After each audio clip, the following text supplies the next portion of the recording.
Hoy tenemos un programa verdaderamente de especial importancia, y usted juzgará, con un tema del que nadie es ajeno, o del que en algún momento no será ajeno, ya como paciente, ya por una condición personal o de algún familiar, por alguna amistad, o incluso si usted trabaja en un hospital como especialista, enfermera, administrativo, operativo, en fin, vamos a hablar sobre la tanatología en un hospital y todo lo que ello abarca e involucra. Nuestra especialista de hoy le va a decir con detalle qué es la tanatología en el contexto de un hospital, en qué consiste, por qué es tan importante para todos, sus beneficios, sus alcances, sus ventajas, entre muchas más información sobre este importantísimo tema que ustedes nos han pedido que tratemos precisamente aquí en su programa. Así que para entrar en materia le damos la bienvenida a nuestra invitada, gracias, a la maestra Reina Gómora. Maestra, bienvenida como siempre. Muchas gracias, Edwin. Es un gran honor para nosotros el honor es mío. Programa. Maestra, sin grandes ni mayores rodeos, ¿verdad? Porque pues usted es muy conocida ya de todos nuestros amigos y amigas que nos sintonizan como una experta, una especialista en tanatología. Quiero solamente subrayar que la maestra Reina Gómora es psicoterapeuta. Ella es licenciada en psicología de la Universidad Nacional Autónoma de México. Ella es especialista en psicoterapia humanista corporal. Es profesora titular del diplomado en tanatología, profesora titular del diplomado en desarrollo humano y sexualidad, así como conferenciante y ponente en múltiples congresos, talleres, mesas redondas y pláticas. Participa activamente en diversos programas de radio y televisión sobre los temas de su especialidad, la maestra. Ella es tanatóloga del Centro Integral Académico Médico y Tanatológico, actualización en pérdidas y duelos por el IPIR. ¿Nos podría recordar el significado de IPIR para nuestros Sí, amigos? es el Instituto del Programa Integrativo Relacional. Este instituto está en Barcelona. Yo tomé mi actualización acá en la ciudad de Guadalajara con un instituto que hacía en Mancuerna, que se llama Duelo por México.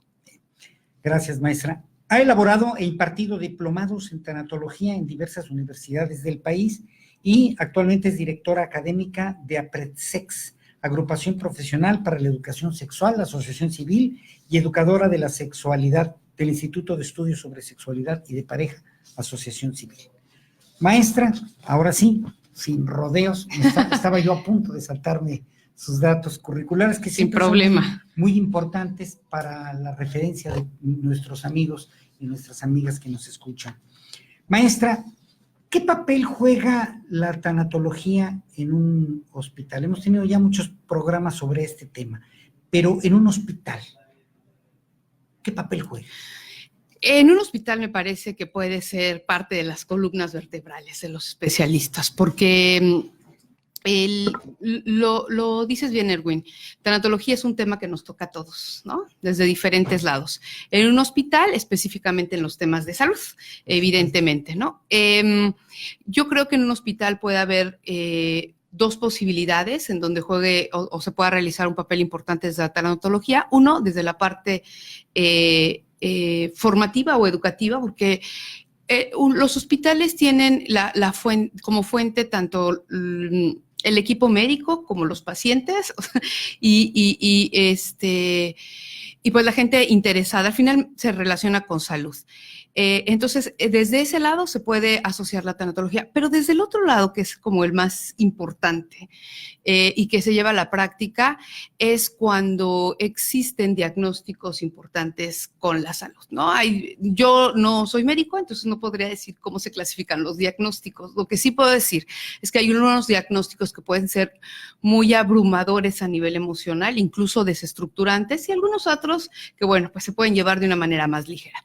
Entonces, para los importantes, para los desestructurantes, para los que golpean fuertemente el interior, además de la parte física, para eso está la tanatología, para acompañar en lo que está sucediendo internamente en esos momentos, para normalizar mucha de su sintomatología y para acompañar sensiblemente. Entonces, en resumen, ¿qué hace la tanatología? ¿Cuál es la importancia de la tanatología en un hospital o el papel que juega? Acompañar a las personas con esas heridas sangrantes que no se ven, ¿no? A propósito de un diagnóstico físico, crónico, degenerativo o terminal, y las familias que le acompañan al paciente.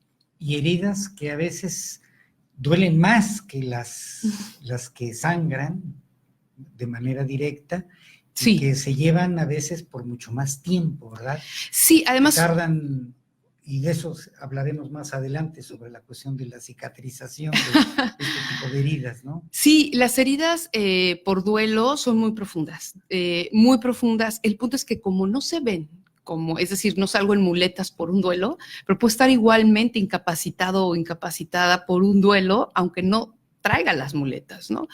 Lleva un tiempo su cicatrización, efectivamente, pero creo que el tema con tanatología y con los duelos es que no se ve, es que no es evidente, y que eso mismo ha hecho que, junto con los mitos y las cosas de alrededor, la sociedad también lo invisibilice, ¿no? Y además hasta que nos podamos sentir muy orgullosos de no se nota, ¿no?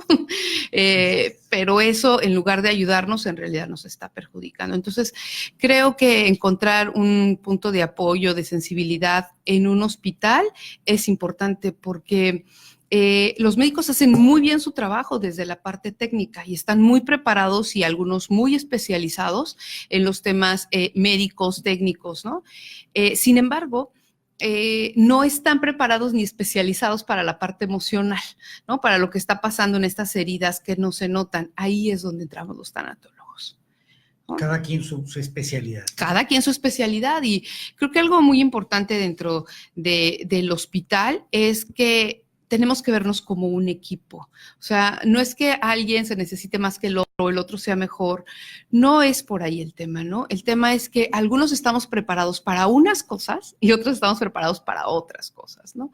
Y entonces, de repente, en el tema de duelo, en el tema de estas situaciones que no se notan, de repente pareciera que todo el mundo puede opinar y decir lo que debe ser, pero eso es un juicio o un aprendizaje de vida, y no necesariamente es el más productivo para las personas que están recibiendo un diagnóstico que les está desestructurando la vida, ¿no? Y además, hay algunas cosas que evidentemente no tocan los médicos, que no es lo que les corresponde, pero hay que identificar. ¿Me permites poner 2 ejemplos a nivel salud con los médicos? Un ejemplo, ahorita me viene a la mente una persona a quien estoy acompañando, una señora que tuvo cáncer de mama, ¿no? Y le hicieron su cirugía. Y entonces, pues, la parte técnica está muy bien hecha y los médicos ya le dijeron que está muy bien, llevó todas sus quimioterapias, etcétera, pero no le hablaron, por ejemplo, técnicamente de lo que va a suceder con su brazo y lo que está sucediendo con su brazo. Tampoco le hablaron de las incapacidades que va a tener en toda su recuperación y lo que ya no puede hacer, y cómo el cuerpo en algunas cosas, sí, ok, ya no tiene cáncer, pero hay otras cosas que le están sucediendo en el cuerpo. Y eso emocionalmente está siendo muy complicado y está deteriorando sus relaciones interpersonales, ¿no? De repente el cuerpo médico, que está bien, que ese es su trabajo, pues, pero se enfoca en afortunadamente está viva, ¿no? Porque ese es el trabajo del médico, evitar que la persona muera. Pero no sabemos qué significa para esa persona haber sobrevivido al cáncer en este caso, y las complicaciones de vida que le está trayendo esta cirugía, ¿no? Además de que trae muchísimas complicaciones económicas, muchísimas limitantes para trabajar, y eso hace una serie de complicaciones internas en donde que no se trabajan a nivel médico, ¿no? Que es a donde nos toca a los demás. Otro ejemplo, una persona que tuvo una cirugía de cadera importante, una prótesis, ¿no? Y entonces su cuerpo quedó diferente. Su cuerpo, a partir de esta cirugía y por supuesto, por lo que se requirió técnicamente, el cuerpo cambió. El punto es que esta persona al verse al espejo era así como, ese no es mi cuerpo, ¿no? O sea, sí estoy caminando, pero ese no es mi cuerpo. Entonces, esta conciliación entre lo técnico y lo humano se requiere visibilizar y es en donde entramos, ¿no? Esta persona ha tenido que elaborar muchas cosas porque incluso fue a una asesoría con una médico plástica. Y ella le decía, sí, lo que pasa es que en el caso del médico que la operó, ellos generalmente dicen, está muy bien que sea funcional, no nos importa la estética, pero entonces no importa la estética, pero entonces tampoco importa lo que pasaba interiormente. Y otra vez regresamos al principio, bueno, pero caminas, bueno, pero estás viva, bueno, o sea, sí. Pero ¿eso qué significa para mí? No significa lo mismo para todos, ¿no? Claro. Y no significa, la apariencia física es uno de los elementos importantes de autoestima, ¿no? Y entonces el ver golpeada tu apariencia física, como es el segundo caso, o tu fuerza vital, como es el primer caso, merma muchos puntos de relación con los demás, con uno mismo, con autoestima, y salir de estos asuntos de duelo con autoestima tan lastimada, pues muy complejo, ¿no? Entonces, y además las situaciones familiares que se presentan alrededor, es ahí donde toca entrar. Es importante, Erwin, mencionar que para que un tanatólogo tenga una buena labor, se requiere que este tanatólogo tenga una preparación previa a la tanatología, ¿no? Se requiere un asunto de psicoterapia o un asunto médico, dependiendo en qué área estamos hablando, trabajo social, enfermería, ¿no? Y tanatología, agregado, o alguna maestría que tenga que ver con psicoterapia de duelo, ¿no? Específicamente. Entonces, ¿por qué? Porque hay muchas líneas muy delgadas que se mueven, como lo que estoy comentando, que pareciera no ser importante o pareciera que no se toma en cuenta y sin embargo deterioran la vida de la persona. Entonces, todo eso que se hizo con el cáncer, todo eso que se hizo a nivel ortopedia, se merma. Los resultados ya no son lo que se espera porque hay una zona emocional que no fue atendida. Entonces, creo que esa es la importancia dentro del hospital y con los pacientes, ¿no? Ahí, cuando venía yo del hospital precisamente para el programa de radio, tomé un automóvil de esos que por teléfono se llaman, y el chofer, el conductor, me preguntó que si yo tenía algún familiar en el CEM, y le dije, no, yo trabajo ahí, y me dijo que su hijo había estado ahí, y que había estado en terapia intensiva, y que le habían hecho una cirugía, y que a él ya lo habían prácticamente, las palabras de él, lo habían diagnosticado ya como un muerto. Okay. Y los médicos de ahí, un médico y una doctora, un médico, dice, lo volvieron a salvar, lo volvieron a la vida, como si fueran ángeles. ¿Qué tal? Así fue lo que me dijo. ¿Qué tal? Y fue algo que a mí me impactó mucho, porque se puso a llorar. Uh-huh. Es decir, ese impacto, y no estoy hablando del paciente, estoy hablando del familiar.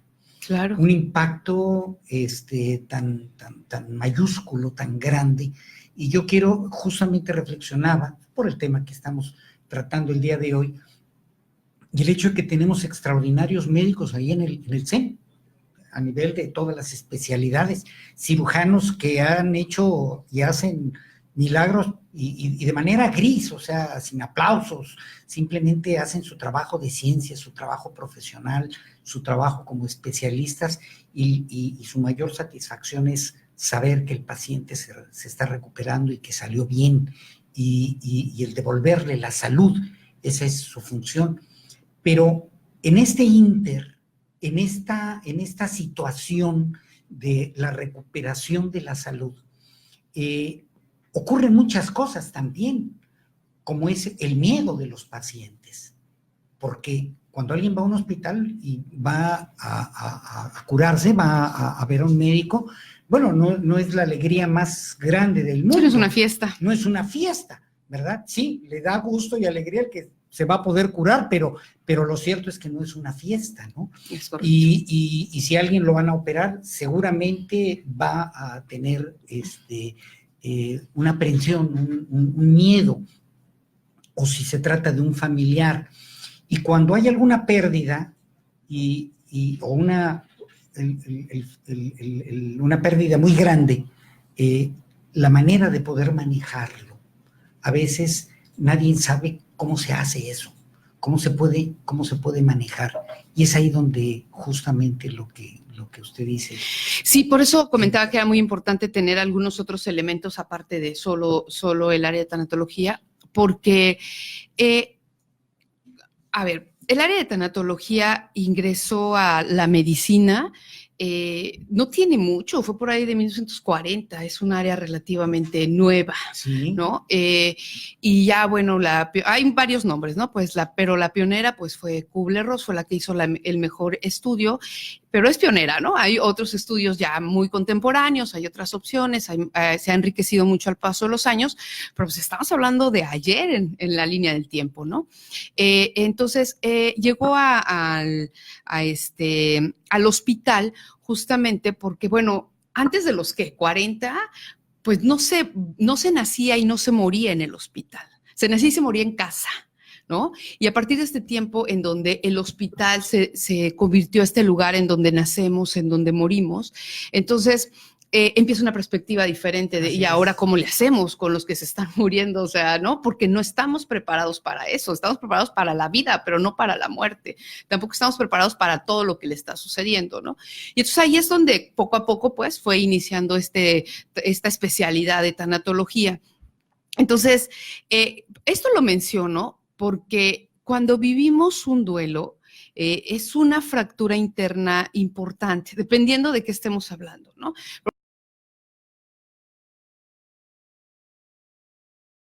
Crónica degenerativa o de una enfermedad terminal, el impacto emocional es importante. No todos reaccionamos igual ante un impacto, ¿no? Hay cualquier cantidad de expresiones o de inexpresiones a propósito de un primer impacto, ¿no? Que puede ser desde un shock emocional, que en un duelo es como el primer momento, ¿no? Toda la respuesta emocional que va a dar mi cuerpo. ¿Qué respuesta va a ser?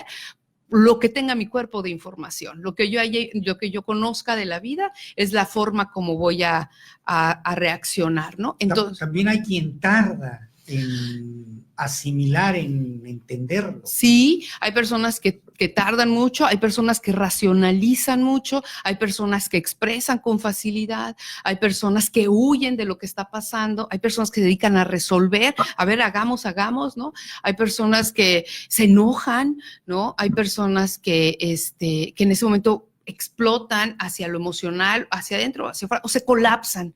Hay algunos otros que se colapsan. Esta parte es a donde nos toca entrar nosotros en el hospital.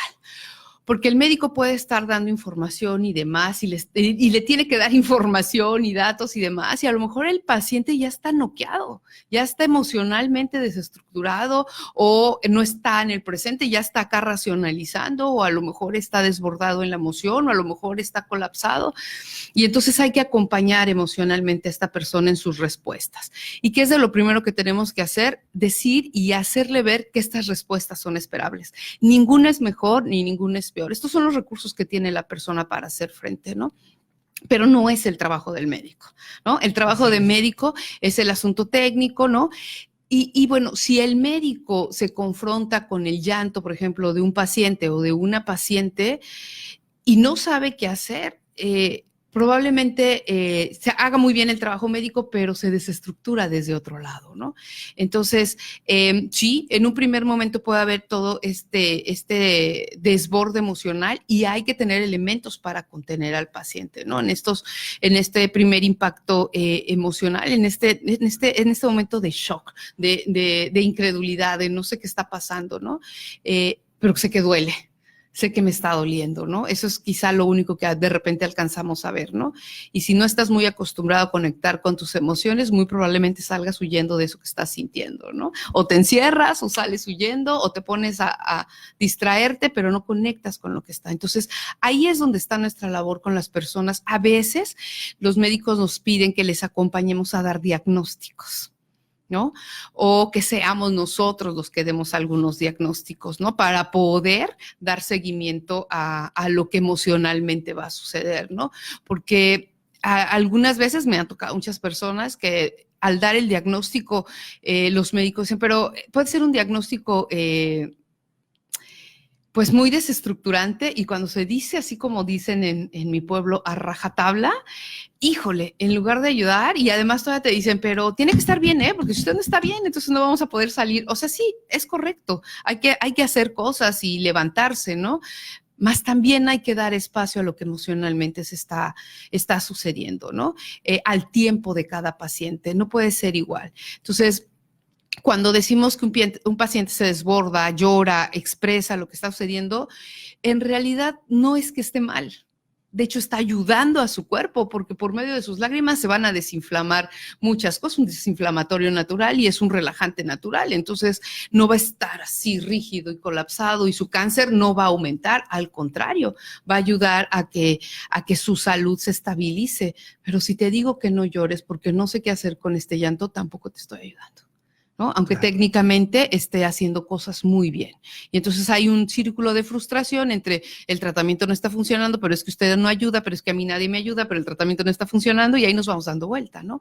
Y eso pues no nos lleva para ningún lado, ¿no? El punto sería entonces no el qué de la enfermedad o del manejo médico, sino el cómo en términos de las emociones, del impacto, porque del qué seguramente será impecable con todo el conocimiento de los médicos, de las enfermeras, de los especialistas, de los técnicos, pero a veces el cómo es algo que escapa al expertise de los especialistas en materia médica. Es correcto. Y entra precisamente en la parte del sentimiento, en la parte humana, que no es menor. Incluso creo que se ha dicho hasta el cansancio de ese binomio que es la mente, el cuerpo y el espíritu, ¿verdad? Es decir, los sentimientos juegan un papel fundamental, ¿no? Sí, por supuesto. Entonces, en el hospital es muy importante que podamos acompañar, ¿no? A las personas a las que se les está diagnosticando, para acompañar sensiblemente en este primer momento, porque efectivamente el que ya está, o sea, los médicos lo hacen impecable, y además no hay mucho, es medible, pues. Se puede medir, hay datos concretos, no hay... Y no hay mucho rango, ¿verdad? Eso. Es un protocolo Exacto. científico, médico, que es el que sí, y gracias a eso se salva o se recupera la salud, ¿verdad? Efectivamente. Pero a veces en la parte emocional... Sí, en la parte emocional no hay parámetros. No hay ya sé, ahorita va a llorar. No, puede no llorar, puede hacer otra cosa, ¿no?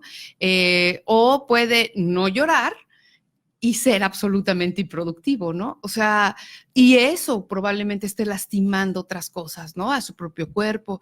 Se pueden desconectar del cuerpo y de la mente, y entonces las cosas se vuelven muy complejas, y no hay un protocolo, sino es una diversidad de posibilidades, y quienes acompañamos necesitamos tener esa lectura global de lo que pueda suceder, ¿no? Y normalizar la situación. Si el paciente llora, por supuesto que no le voy a decir, no llores, sí, porque le está hablando el médico, es así como vámonos hacia otro lado. A lo mejor en ese momento habría que ver otra vez, no puedo dar la respuesta, no puedo decir se tendría que hacer así. ¿Cómo es de esta manera? No podemos centrarnos en una sola respuesta. A lo mejor en ese momento da pauta a decir, no, sí puedo escuchar, y al ratito, saliendo de consulta, voy con Reina para que me acompañe en esta otra parte, ¿no?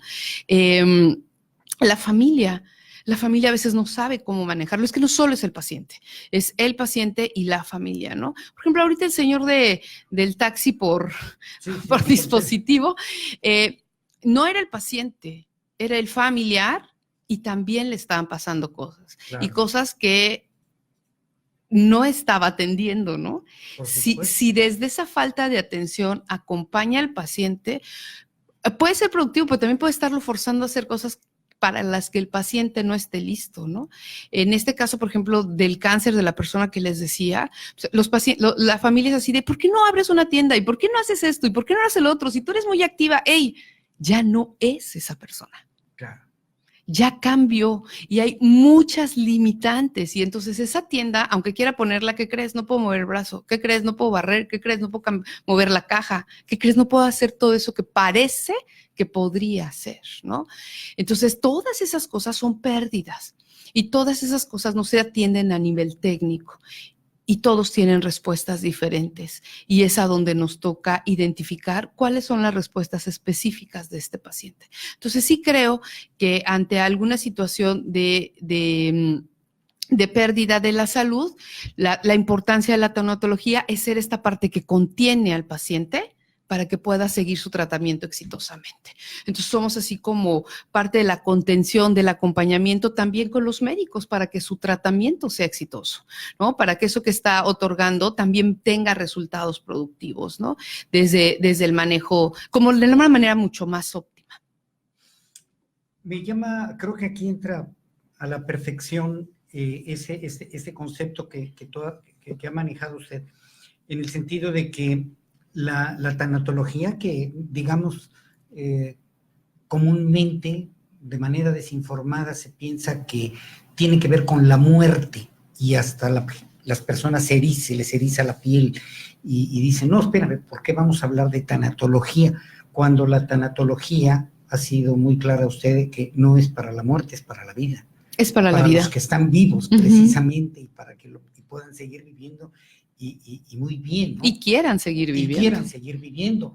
El ejemplo, y esto creo que todos hemos podido ser testigos de a veces los problemas de manejo de las situaciones complicadas, difíciles, en donde los familiares a veces no tenemos la experiencia ni el conocimiento para saber manejarlo adecuadamente, cualquier tipo de pérdida. Y resulta que se vuelven a veces catálogos de ocurrencias, sí, de lo que se le ocurre a la cuñada, a la tía. Oye, ¿y por qué no esto? O él Oye, siempre lo ha hecho así. Claro, o lo que hay que hacer es que se entretenga, ¿no? O que se divierta, ¿no? O háblale de otra cosa, ¿no? Cuando la persona está viviendo algo muy fuerte internamente, ¿verdad? Por cualquier diagnóstico, por cualquier experiencia que haya tenido, y no tiene la manera adecuada, ese famoso cómo, ¿verdad? Sí, a mí pasa algo muy curioso. Frente a varias personas no sé, de repente platico con algunas personas o sí, y bueno, conozco el tema, me he preparado en el tema. Pero la gente me dice, es que seguramente es esto, ¿verdad, Reina? Es que no, se debería de manejar así o así, es así como, no, pero todo el mundo de repente da su punto de vista y cree que además es el adecuado y que así debería de ser, ¿no? Si no tienes una preparación en el tema, si no has leído literatura seria en el tema, pues tu opinión no puede ser lo que los demás requieran. O algunos dicen, es que me funcionó esto, a mí me pasó esto, está bien, lo que te pasó a ti está muy bien y se respeta, pero eso no es universal. No es lo mismo que necesitan los demás, no es lo mismo que requieren los demás, ni siquiera que les va a dar algún bienestar o va a ser su respuesta. Las respuestas son individuales, ¿no? Entonces, sí se requiere prepararnos. Por eso decía que podía ser una posibilidad en el hospital, porque en el hospital hay muchos familiares, hay personas enfermas, hay personas que atienden su salud, hay un cuerpo médico y todos ellos son prospectos a que eventualmente haya alguna preparación porque eventualmente van a vivir una situación de pérdida. Y entonces, en lugar de hacer algo productivo, lo que van a hacer es querer dar consejos, querer hacerlo de siempre y quedarse atorados en el proceso, ¿no? Y seguir acumulando malestar que da emocionalmente los duelos, ¿no? Entonces, quedarnos detenidos, diría el doctor Alexander Lowen, es no estar viviendo. Entonces, si estamos hablando que tanatología es para vivir y es para la vida, significa hacer cosas con nuestro interior para crecer, no nada más desde crecer y estar mejor y estar viviendo, no solamente desde la parte física, sino también desde la parte emocional, ¿no? Y esto no significa que alguien algún día me decía, oye, Reina, pero si tú eres tanatóloga, a ti no te debería de doler, a ti tú no deberías de llorar, ni estas cosas, y así como... Perdón, a los abogados también les pasan asuntos legales y los médicos se enferman y soy un ser humano, ¿no? Y claro. el que uno tenga elementos de tanatología no significa que no te va a doler y no significa que no vas a llorar y no significa que no vas a colapsar o no significa que no te vas a defender, significa que vas a tener elementos para llevar una vida más plena después de tu pérdida. No durante la pérdida, porque durante el evento de pérdida, y eso es muy importante enfatizar en los hospitales, las personas no tenemos toda la energía. Estás en tu pérdida y no tienes quizá energía, no tienes sonrisa, no estás como estabas en otros momentos de estabilidad emocional. Y efectivamente, quizá lleve un corto tiempo de reponerte de la situación, quizá lleve un largo plazo, dependiendo de la situación y de lo que signifique ese duelo para la persona, ¿no? Entonces, en ese periodo de duelo no hay manera, no hay forma de decir, anímate, como si nada hubiera pasado. Es que sí está pasando. Y es que sí está doliendo y no se trata de estar como si no pasara nada. Se trata de estar acompañado de tu emocionalidad funcional para la vida. Elaborar tu proceso y después de tu proceso de duelo, entonces vivir y volver a reencontrarte con la plenitud de la vida, ¿no? Y si eso, de esta manera y con esta estructura, acompañamos a los médicos, bueno, o sea, sus pacientes salen realmente reestructurados a dos niveles, a nivel físico y a nivel emocional. Perdón, y además estarán listos para llevar a cabo sus tratamientos, porque al sentir esta estabilidad emocional, este acompañamiento emocional, también estoy listo para seguir este autocuidado, porque dentro del área de pérdidas y duelo, uno de los puntos más importantes es el autocuidado. Y en el caso de los pacientes con una situación de salud importante o no, el autocuidado son sus medicinas, es dormir, es llevar el tratamiento, como dicen, al pie de la letra, porque si no, no hay resultados. Pero si estoy abatido, probablemente no lleve a cabo de manera adecuada ese autocuidado y ese tratamiento y o me forzo y o no lo hago y entonces los resultados terribles, ¿no? A diferencia de ir acompañado de una persona en los procesos de desestructuración interna. En este proceso del que usted menciona, la autoestima debe de jugar un papel muy importante por parte del paciente. Sí. Porque hay quien dice, ¿y ya para qué, no? O sea, tengo este problema y ya no soy el mismo de antes. Sí, hay que dividirlo, Erwin. A ver, en autoestima, yo por eso creo mucho en la educación preventiva, porque nos toca hacer trabajo personal y asuntos de autoestima antes de que sucedan nuestros duelos, para que nuestros duelos tengamos elementos para realmente salir de ellos, ¿no?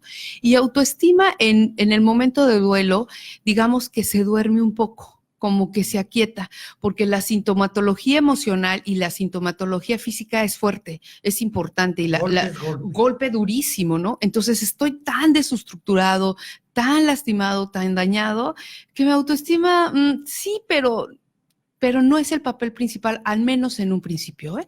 Hablo sobre todo del principio. Y claro, conforme va pasando la parte emocional y solo va pasando si me permito expresarla, entonces empiezo a tomar mis elementos de autoestima. Hey, despiértate autoestima porque ya te voy necesitando para lo que sigue en el camino de elaboración de mi proceso hasta llegar a un momento de integración, de transformación, de crecimiento, de conocimiento. Los duelos son un momento para crecer, para aprender. Yo digo que es el momento más doloroso y más profundo que nos da la vida para aprender. Algo ahí para crecer, para hacer algo diferente, ¿no? Suena muy romántico, pero a la hora de los hechos es complejo, porque efectivamente no tengo gana, estoy muy triste, a lo mejor muy enojado, a lo mejor muy desestructurado, a lo mejor muy sorprendido, etcétera, lo que me esté pasando, y no tengo mucha fuerza para seguir avanzando en el camino, y puedo decir, ¿ya para qué? Ya estoy viejo o ya no me muevo o ya no soy el de antes. Y entonces el gran punto con los duelos es poder entender que ya hubo un cambio, que ya no voy a volver a ser la persona que era. Y entonces me toca hacer algo con estos recursos para transformarlo en un vivir diferente. Si en ese inter hay que también en medio y es un gran trabajo con médicos y tanatólogos, que no todo el mundo quiere seguir y que no todo el mundo tiene que seguir, ¿no? Tenemos que encontrar nuestras limitantes como profesionistas, como acompañantes, como seres humanos, cercanos a otros seres humanos. Quien no quiere, no quiere, y no puedes hacer mucho, ¿eh? No puedes obligarlo a... Pero hay otros que quieren, pero no saben cómo, y ahí hay mucho trabajo que hacer desde la parte médica y desde la parte psicológica. Maestra. ¿Contesté, Erwin? Sí, perfectamente. Perfecto, Okay. Muy bien, maestra. Gracias. En un escenario en donde no hay este tipo de acompañamientos que usted ha planteado, un escenario en donde no hay este tipo de apoyos, sino que es además más, desgraciadamente, más común de lo sí, es lo más común. Lo más común, en donde generalmente la comunicación y las reacciones se dan en dos planos diferentes. Sí. Uno de ellos en donde, digamos, el formal, el ante todos, en donde ya sea que o tengo que hacer alarde de mi fuerza, de mi temple, sí, caray, de toda una condición, porque además me están viendo y porque están probablemente mis hijos o mis familiares, o simplemente estoy yo y no me puedo traicionar a mí mismo y no me voy a quebrar ante un aviso, ante un diagnóstico, ante alguna pérdida, ¿no? Pero ese es en un nivel.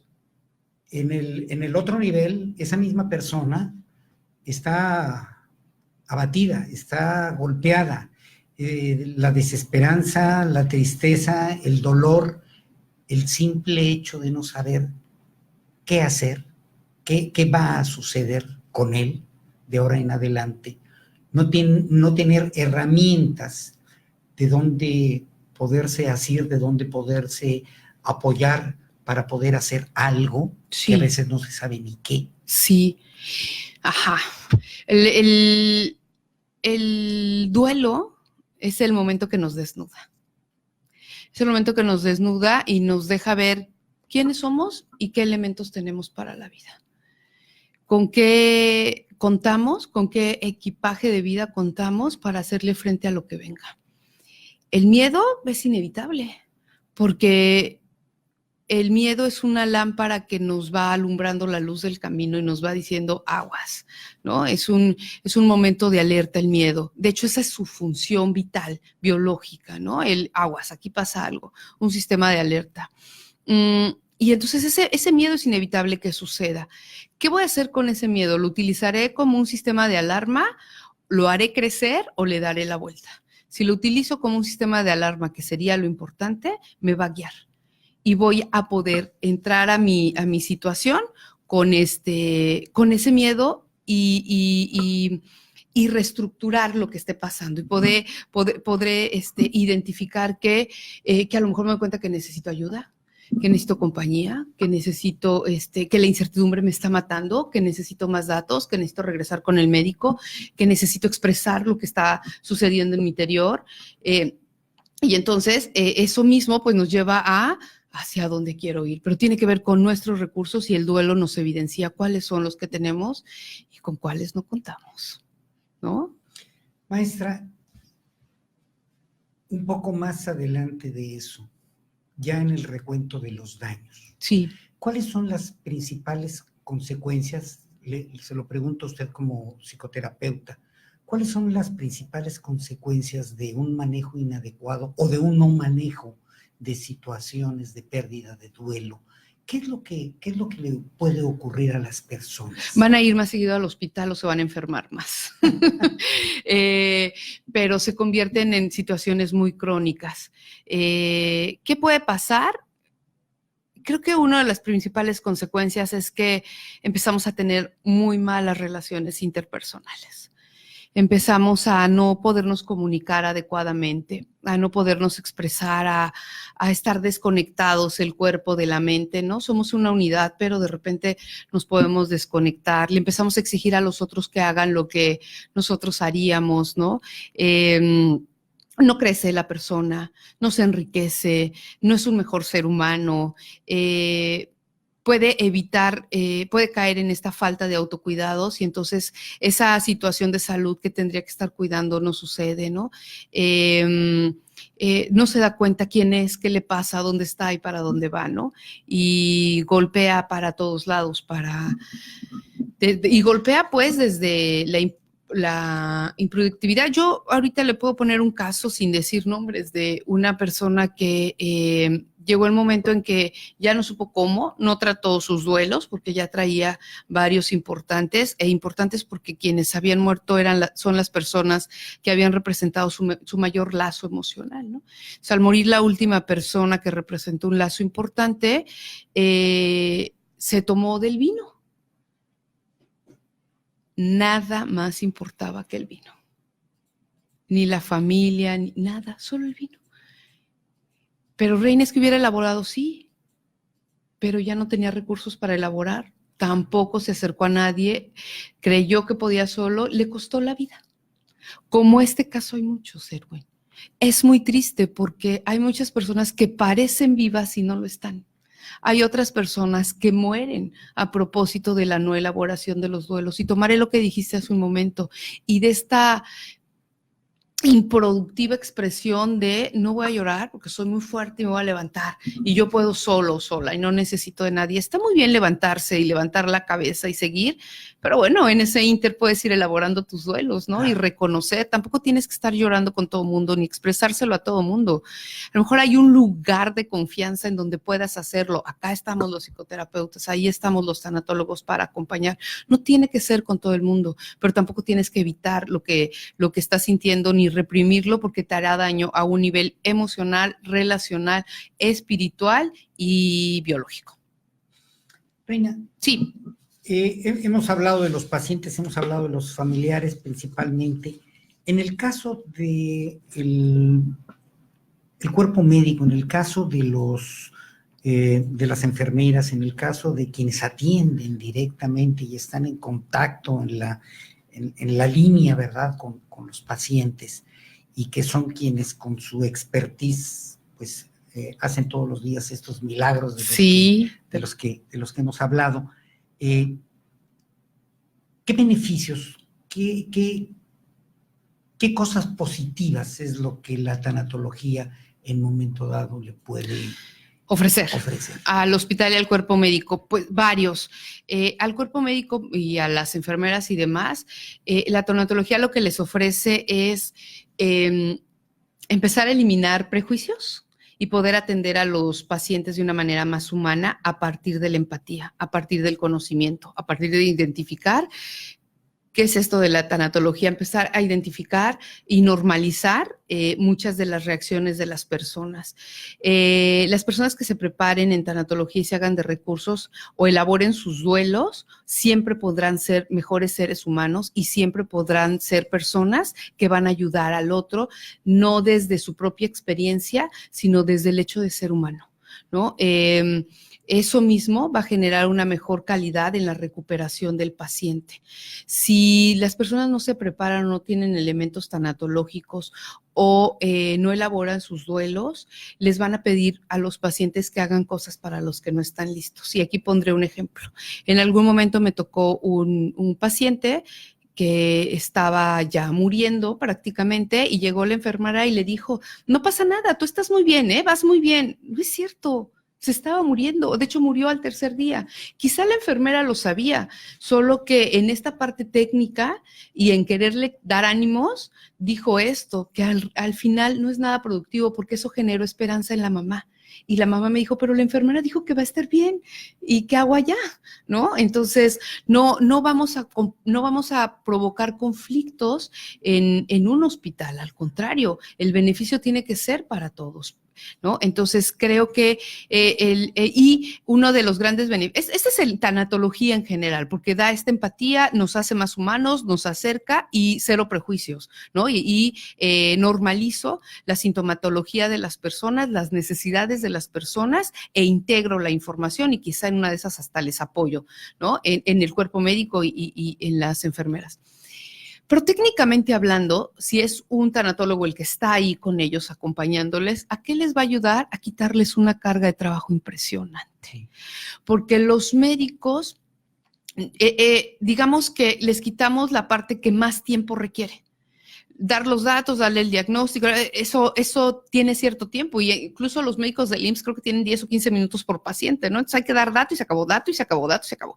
Bueno, los que estamos detrás, entonces sí nos toca hacer ese tiempo y tenemos los recursos en conocimientos para sentarnos a acompañar a estas personas en esa área. Entonces, el médico puede dedicarse a técnicamente lo que le toca, para no meterse en lo emocionalmente, que es lo que nos podría tocar a nosotros y en donde se lleva más tiempo de estructura para los siguientes eventos. Entonces, le quitaríamos una carga de trabajo importante a los médicos, a las enfermeras también, y eso permite que también sus pacientes puedan ser más disciplinados, más estables y tengan mejores resultados en su tratamiento médico.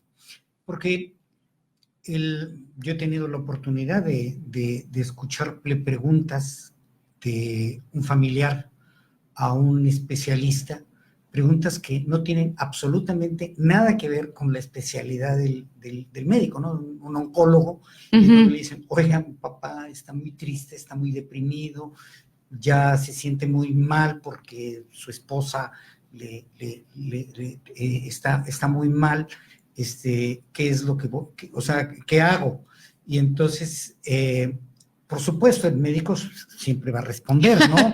El problema es que la situación del desgaste, este desgaste que seguramente debe de haber en el especialista cuando se le aborda, se le pregunta en algo en lo que no es precisamente su no está preparado para especialidad. ello, ¿no? Claro. No está, y no tiene que estarlo, o sea, porque no es su especialidad, ¿no? Entonces, no es que el médico esté mal, es que no es su área, ¿no? Entonces, sí, es difícil para él no va a contestar, y entonces ya lo metieron ahí en una encrucijada, ¿no? Y además ya se va a llevar tiempo, pero sobre todo, Erwin, va a dar una respuesta que no va a ayudar a su paciente, muy probablemente, a menos que el médico tenga elementos tanatológicos, ¿no? Mucha experiencia. Claro, pero no solo experiencia de vida, es que ese es el punto, o sea, el que lo haya vivido puede generarme empatía, pero no necesariamente conocimientos para compartir, ¿no? Entonces, el punto es que a lo mejor eso que responde el médico no sea lo que le va a servir al paciente, no sea adecuado, y a lo mejor en lugar de ayudarlo, lo forza y va para atrás. Y hay personas que entre más las forzas, menos se mueve, ¿no? Entonces, si el médico hace un comentario que force y no se mueve el paciente, se va a convertir en un círculo vicioso. Entonces, sí, porque eso es... A los pacientes les importa salud, pero lo que más les importa es qué hago con todo lo que está pasando emocionalmente y con lo que le está pasando a mi familia en relación al tema que está presente. Muy bien. Maestra, como en otras ocasiones, el tiempo se comió. Sí, se nos ha terminado. No sé si quisiera usted dar algún comentario muy breve, muy breve. Nada, solo acérquense a la tanatología, hagamos un asunto de educarnos y una educación preventiva en el área para no decir cosas que en lugar de ayudar dañen. Y en los hospitales, un gran lugar para que suceda.